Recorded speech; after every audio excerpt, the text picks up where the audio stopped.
ಅಮ್ಮನ ಲೋಕಕ್ಕೆ ಸ್ವಾಗತ. ಇವತ್ತು ನಾವು ತರಕಾರಿ ಸಾಗು ಮಾಡ್ತಾ ಇದ್ದೀವಿ. ಇದಕ್ಕೆ ಬೇಕಾಗಿರೋ ಪದಾರ್ಥಗಳು: 1 ಬಟ್ಟಲು ಈರುಳ್ಳಿ, 1 ಬಟ್ಟಲು ಟೊಮೆಟೊ, 1 ಬಟ್ಟಲು ಕ್ಯಾರೆಟು, 1 ಬಟ್ಟಲು ನವಿಲುಕೋಸು, 1 ಬಟ್ಟಲು ಆಲೂಗಡ್ಡೆ, 1 ಬಟ್ಟಲು ಬಟಾಣಿ, ಬೀನ್ಸು. ಮಸಾಲೆಗೆ ಬೇಕಾಗಿರೋ ಪದಾರ್ಥಗಳು: 1 ಸಣ್ಣ ಕಪ್ಪಷ್ಟು ತೆಂಗಿನಕಾಯಿ, ಹುರ್ಗಡ್ಲೆ, ಬೆಳ್ಳುಳ್ಳಿ, ಶುಂಠಿ, 1 ಸ್ಪೂನು ಗಸಗಸೆ, ಚಕ್ಕೆ, ಲವಂಗ, ಕೊತ್ತಂಬರಿ ಸೊಪ್ಪು, ಪುದೀನ. ಈಗ ಇದನ್ನೆಲ್ಲ ರುಬ್ಕೊಂಡ್ಬರೋಣ. ಈಗ ಕುಕ್ಕರ್ ಇಟ್ಕೊಂಡು ಕುಕ್ಕರ್ ಬಿಸಿ ಆದಮೇಲೆ 4 ಚಮಚ ಎಣ್ಣೆ ಹಾಕ್ಕೊಳ್ಳಿ. ಎಣ್ಣೆ ಕಾದಿದೆ. ಈಗ 1 ಸ್ಪೂನು ಸಾಸಿವೆ ಹಾಕ್ಕೊಳ್ಳೋಣ. ಕರಿಬೇವು ಸೊಪ್ಪು, ಈರುಳ್ಳಿ ಚೆನ್ನಾಗಿ ಹುರ್ಕೋಬೇಕು. ಈಗ ಇದಕ್ಕೆ ಟೊಮೆಟೊ ಸೇರಿಸೋಣ.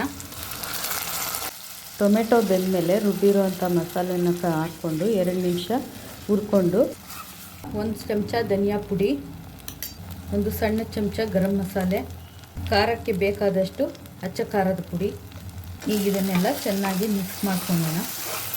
2 ನಿಮಿಷ ಹೀಗೆ ಚೆನ್ನಾಗಿ ಹುರ್ಕೊಂಡು ಈಗ ಇದಕ್ಕೆ ತರಕಾರಿಗಳನ್ನ ಸೇರಿಸೋಣ. ಈ ಸಾಗುನ ನಾವು ಪೂರಿ ಜೊತೆ, ಚಪಾತಿ ಜೊತೆ, ದೋಸೆ ಜೊತೆ, ಹಾಗೆ ಗೀ ರೈಸ್ ಜೊತೆನೂ ತಿನ್ಬೋದು. ಈಗ ಚೆನ್ನಾಗಿ ಎಲ್ಲ ಮಿಕ್ಸ್ ಮಾಡ್ಕೊಳ್ಳೋಣ. ಈಗ 1 ಲೋಟ ಅಷ್ಟು ನೀರು ಹಾಕ್ಕೊಳ್ಳೋಣ. ಈಗ ಎಲ್ಲ ಚೆನ್ನಾಗಿ ಮಿಕ್ಸ್ ಮಾಡಿಕೊಂಡು ಈಗ ಕೊನೆಯದಾಗಿ ಇದಕ್ಕೆ ಸ್ವಲ್ಪ ಉಪ್ಪು ಹಾಕ್ಕೊಳ್ಳೋಣ. ಚೆನ್ನಾಗಿ ಮಿಕ್ಸ್ ಮಾಡಿಕೊಂಡು ಇದನ್ನು ಕುಕ್ಕರ್ ಕ್ಲೋಸ್ ಮಾಡಿ 2 ವಿಸಿಲ್ ಕೂಗಿಸ್ಕೊಳ್ಳೋಣ. ಈಗ ಕುಕ್ಕರ್ ಓಪನ್ ಮಾಡೋಣ. ನೋಡಿ ಎಷ್ಟು ಚೆನ್ನಾಗಿ ಬಂದಿದೆ. ಚೆನ್ನಾಗಿ ಕಲಿಸ್ಕೊಂಡು 2 ನಿಮಿಷದ ಕಾಲ ಚೆನ್ನಾಗಿ ಕುದಿಸ್ಕೋಬೇಕು. 2 ನಿಮಿಷ ಚೆನ್ನಾಗಿ ಕುದ್ಮೇಲೆ ಈ ಥರ ಇರುತ್ತೆ.